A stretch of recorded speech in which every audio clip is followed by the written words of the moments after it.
India's finest Medicover Hospital now opened exclusive hospital for women and children opposite Hightex Charminar. Medicover Women and Child Hospital. Ram Gopal Varma వ్యూహం 29వ తారీఖు release కావాల్సి ఉంది. అయితే release అవుతుందా కాదా, court గ్రహణం పట్టే అవకాశం ఉందా దీనికి అనేది. అంటే తెలుగుదేశం పార్టీ జాతీయ ప్రధాన కార్యదర్శి లోకేష్ గారు ఈ సినిమాకి సంబంధించి ఏపీ హైకోర్టులో కేసేశారు. అసలు ఈ సినిమాకి సెన్సార్ సర్టిఫికేట్ ఎలా ఇచ్చారు అని ఒక మౌలికమైనటువంటి ప్రశ్నను ఆయన రైజ్ చేశాడు. చేస్తూ అసలు ఈ సినిమా రిలీజ్ కాకుండా ఆపాలి అంటే దీన్ని స్టే ఇవ్వండి, రిలీజ్ మీద స్టే ఇవ్వండి అని కూడా ఆయన కోర్టును అడిగారు. స్టేకి వాళ్ళు అంగీకరించలేదు, కానీ విచారణ చేపడతాం అని మాత్రం చెప్పింది కోర్టు.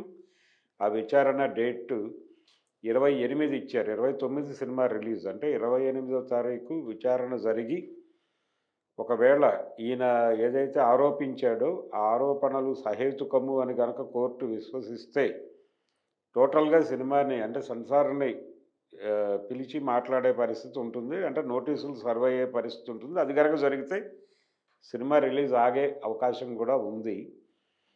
లేదు, కోర్టు కనుక ఈయన చేసినటువంటి ఆరోపణలు సహేతుకంగా లేవు అని భావిస్తే కేసు కొట్టేసి సినిమా రిలీజ్కి పచ్చజెండా ఊపుతుంది. 29వ తారీఖు సినిమా రిలీజ్ అయిపోతుంది.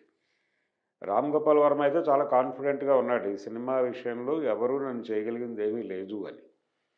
నిజానికి అంటే వీళ్ళ దగ్గర ఉన్నటువంటి ఏకైక ఆరోపణ, ప్రధానమైనటువంటి ఆరోపణ ఏంటంటే, మేము జీవించి ఉండగా మా పేర్లతోనే పాత్రలు క్రియేట్ చేసి సినిమా తీశారు, ఇది సబబా అనేది ప్రధానమైనటువంటి ఎలిగేషన్. లోకేష్ క్యారెక్టర్ ఉంది, పవన్ కళ్యాణ్ క్యారెక్టర్ ఉంది, చిరంజీవి గారి పాత్ర ఉంది, జగన్మోహన్ రెడ్డి గారి పాత్ర ఉంది. ఇది నిజ జీవిత పాత్రలతోనే రియల్గా జరిగినటువంటి సంఘటనలని, ఆ సంఘటనల వెనకాల ఉన్నటువంటి వ్యవహారాలని, అంటే ఆ సంఘటనలు అలా జరగటానికి దారి తీసినటువంటి పరిస్థితుల్ని సినిమాలో చూపిస్తున్నాను నేనని వర్మ చెప్తున్నాడు. సో ఆ మేరకు డిజైనింగ్ జరిగింది. ఆల్రెడీ ఇంతకుముందు ఇదే పద్ధతిలో ఆయన ఎన్టీఆర్, లక్ష్మీపార్వతి, చంద్రబాబు, నందమూరి బాలకృష్ణ ఇవే క్యారెక్టర్లు పెట్టి లక్ష్మీస్ ఎన్టీఆర్ అనేటువంటి సినిమా తీసినప్పుడు కూడా చూసాం మనం. అలాగే ఎన్టీఆర్ బయోపిక్ తీసినప్పుడు కూడా దాదాపు ఒరిజినల్ పేర్లే ఉంటాయి దానిలో. బయోపిక్ కాబట్టి పర్వాలేదు, అందులో వాడచ్చు, ఇందులో వాడకూడదు అట్లా ఏం లేదు ఎక్కడ. అంటే రియల్ వ్యక్తుల పేర్లు పెట్టి అనేక సినిమాలు తీశారు. ఇందిరాగాంధీ గారితో అంటే ఆవిడ ఎమర్జెన్సీలో ఇందిరాగాంధీ గారు ఏం చేశారు అనే దాని మీద ఇప్పుడు ఒక సినిమా ఎలక్షన్ని ఏం చేస్తూ వస్తోంది. ఇందిరాగాంధీ గారి క్యారెక్టరు, ఆ టైంలో ఉన్నటువంటి కాంగ్రెస్ నాయకుల క్యారెక్టర్లు, అరెస్ట్ అయిపోయినటువంటి ప్రతిపక్ష నాయకుల క్యారెక్టర్లు ఇవన్నీ ఉండబోతున్నాయి దానిలో. అంటే పొలిటికల్ ప్రోగ్రాంలో భాగంగా ఆ సినిమా రిలీజ్ అవుతోంది అనేది చాలా స్పష్టం. అలాగే అనేక సినిమాలు ఈ ఎలక్షన్ టార్గెట్ చేస్తూ వస్తున్నాయి. అలాగే యాత్ర సినిమా, యాత్ర 2 వస్తోంది. అలాగే ప్రతినిధి అనేటువంటి ఇంకొక సినిమా తెలుగుదేశం శ్రేణుల వైపు నుంచి వస్తోంది. అలాగే మీకు చేతనైతే మీరు సినిమా తీయండి, అంతే తప్ప సినిమాని అడ్డుకోవటం అనేది ఎలా కరెక్టు అనే పద్ధతిలో కూడా లోకేష్ గారు వేసినటువంటి పిటిషన్ మీద రామ్ గోపాల్ వర్మని సమర్థించేటువంటి వాళ్ళు మాట్లాడుతున్నారు. అలాగే సెన్సార్ సర్టిఫికేట్ని రద్దు చేయమని కేసు వేయటం ఏమిటి? నిజానికి సెన్సార్తో తెలుగుదేశం అధినాయకుడు చాలాసార్లు యుద్ధం చేశాడు, ఎన్టీ రామారావు గారు. ఆయన సినిమా రంగంలో ఉన్న రోజుల్లో తాతమ్మ కళ అనేటువంటి సినిమా సర్టిఫికేట్ గురించి ఆయన చాలా యుద్ధం చేశారు. అలాగే బ్రహ్మంగారి చరిత్రకి సంబంధించి కూడా కోర్టు వివాదాలు ఎదుర్కొన్నారు ఆయన. అంతకుముందు కోడలు దిద్దిన కాపురం అనే సినిమాకి సంబంధించి కూడా కోర్టు మెట్లు ఎక్కారు. ఆయన చాలా యుద్ధం చేసి సర్టిఫికేట్ తెచ్చుకున్నాడు. ఇలా సెన్సార్తో ఎన్టీఆర్ యుద్ధము అనేది సర్టిఫికేట్ తెచ్చుకోవటానికి ఆయన కోర్టుని ఆశ్రయిస్తే, ఇప్పుడు ఆయన మనవడు ఇచ్చిన సెన్సార్ సర్టిఫికేట్ రద్దు చేయమని కోర్టుకు వెళ్ళాడు. ఇది విచిత్రం. అంటే సినిమా అనేది ఒక కళారూపంగా అనుకుంటే ఆ కళారూపంలో ఆ కళారూపాన్ని ఆధారం చేసుకుని తన రాజకీయ అభిప్రాయాన్ని చెప్పే ప్రయత్నం రామ్ గోపాల్ వర్మ చేశాడు. ఆయన రాజకీయ అభిప్రాయమే చెప్పాడు, టు బీ ఫ్రాంక్. అలాగే దానికి కౌంటర్ సినిమా మీరు తీయండి. అంటే అవతల వాళ్ళు కథ రాస్తే మీరు కథ రాయండి. అవతల వాళ్ళు సినిమా తీస్తే మీరు సినిమా తీయండి. అంతే తప్ప అసలు సినిమా తీయకూడదు, కథ రాయకూడదు, కరపత్రం రాయకూడదు అంటే ఎట్లాగా? బ్యాన్ చేయమని అడగటం అనేది ఎలా కరెక్ట్ అవుతుంది? అది ప్రజాస్వామికం కాదు కదా! విమర్శించే హక్కు ఖచ్చితంగా మీకు ఉంటుంది, వారికి ఉంటుంది. వారు విమర్శించినప్పుడు మీరు ప్రతి విమర్శ చేయండి, సహేతుకంగా చేయండి. మీరు వారి విమర్శలను తిప్పికొడుతూ మీరు ఒక కౌంటర్ సినిమా తీయండి. 10 మంది జీవిస్తారు, 10 మందికి ఉపాధి దొరుకుతుంది, 4 సినిమాలు రిలీజ్ అవుతాయి, జనం చూస్తారు. అందులో మంచి చెడులు వాళ్ళ అనుభవాల్లో ఘటనలే కాబట్టి పోల్చుకుని ఏది సబబు అనిపిస్తే అటువైపు పెడతారు. యాత్ర హిట్ అయి రామారావు గారి బయోపిక్లు 2 ఫ్లాప్ అయినటువంటి చరిత్ర మనకుంది. తెలుగుదేశం పార్టీ అధికారంలో ఉండగా జరిగిన సంఘటన అది.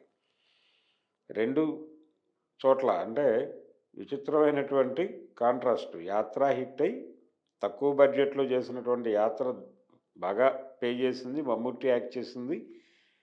అలాగే కథానాయకుడు, మహానాయకుడు 2 కూడా ఫెయిల్ అయినాయి. ఎయిర్ కండిషన్ థియేటర్‌లో ఫ్రీ షోస్ వేసినప్పటికీ జనం పట్టించుకోలేదు ఆ 2 సినిమాలని. కాబట్టి వాస్తవం లేదు అనుకుంటే ప్రజలే తిరస్కరిస్తారు. మేము ఫీల్ అవుతున్నటువంటి కంటెంటు లేదు, మమ్మల్ని ఎమోషనలైజ్ చేసేటువంటి కంటెంటు అందులో లేదు అని గనక ప్రజలు భావిస్తే ఆ సినిమాని తిరస్కరిస్తారు. అది ఫ్లాప్ అయ్యి ఇంటికెళ్ళిపోతుంది.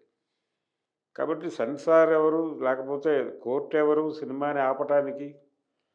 ప్రజలకు విచక్షణ ఉంటుంది కదా! ప్రజలు కనెక్ట్ అయితే మీకు రాజకీయంగా ఇబ్బంది అవుతుంది అనేది మీరు ఫీల్ అవుతున్నారని అనుకోవాల్సి వస్తుంది ఇప్పుడు.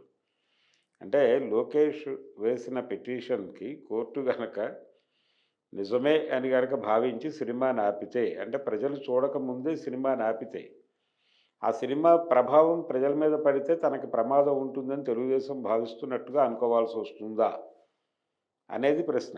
అందుకని సినిమాని ఆపమని అడగటం కరెక్ట్ కాదు. రెండోది, కోర్టు కూడా 28వ తారీఖు విచారణ అని చెప్పారు తప్ప సినిమా ఆపేస్తున్నాం అనే మాట చెప్పలేదు.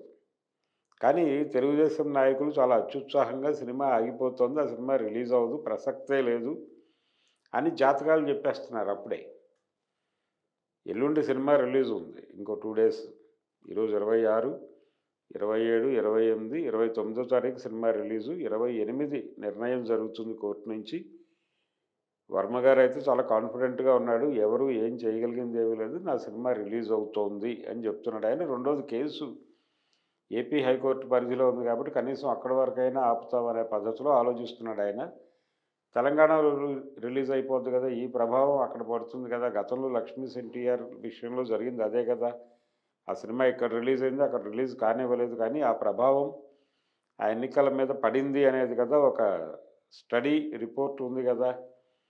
అందుకని ఎందుకు ముందస్తుగా కోర్టుకు వెళ్ళి అనవసరమైన వివాదాన్ని రెచ్చగొడుతున్నారు లోకేష్ గారు అని మాత్రమే అడగదలుచుకున్నాను. అసలు సెన్సార్ ఉండాలా, సినిమాలకు ఉండకూడదా, మరికొంత ప్రజాస్వామికంగా అభిప్రాయాలు చెప్పే స్వేచ్ఛ కళాకారుడికి ఉండాలి అన్న పద్ధతిలో ఆలోచనలు సాగుతున్న సమయంలో సెన్సార్ సర్టిఫికెట్ వచ్చిన సినిమాకి సెన్సార్ సర్టిఫికెట్ రద్దు చేయమని కోర్టుకు వెళ్ళటం ఎలాంటి ప్రజాస్వామిక వాతావరణం, ఎలాంటి ప్రజాస్వామిక ఆలోచనని సూచిస్తుంది అనేది ప్రశ్న. ప్రజాస్వామిక స్ఫూర్తిని నిలబెట్టే పద్ధతిలో అయితే ఈ కేసు వేయటం అహేతుకమనే అనుకోవాల్సి వస్తుంది. కాబట్టి ఏదేమైనా వివాదం మొదలైంది వ్యూహం మీద.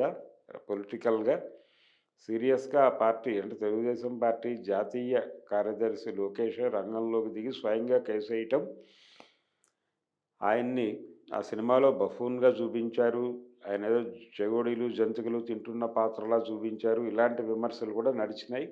వీటన్నిటికీ ఒక స్ట్రాంగ్ రిప్లై ఇవ్వాలనే ఉద్దేశంతోనే ఆయన కోర్టుకు వెళ్ళాడు. కోర్టు ఏ నిర్ణయం చేస్తుందో 28వ తారీఖు తెలుస్తుంది. అప్పటి వరకు వ్యూహం సినిమా రిలీజ్ అవుతుందని అయితే అనుకుందాం. ఒకవేళ కోర్టు వాళ్ళు మాట్లాడుతున్నటువంటి మాటల్లోనూ, వాళ్ళు వేసిన పిటిషన్లోనూ హేతుబద్ధత ఉంది అని భావిస్తే సినిమా ఆగే అవకాశం ఉంది. అది కూడా ఏపీకే పరిమితం అయ్యేటువంటి అవకాశం ఉంది. చూద్దాం ఏమవుతుందో రామ్ గోపాల్ వర్మ గారి వ్యూహం. మరిన్ని వీడియోస్ కోసం ఛానల్ ని సబ్స్క్రైబ్ చేయండి. లేటెస్ట్ అప్డేట్స్ కోసం వాట్సాప్ ఛానల్ ని ఫాలో చేయండి. అండ్ లింక్ డిస్క్రిప్షన్ లో ఉంది.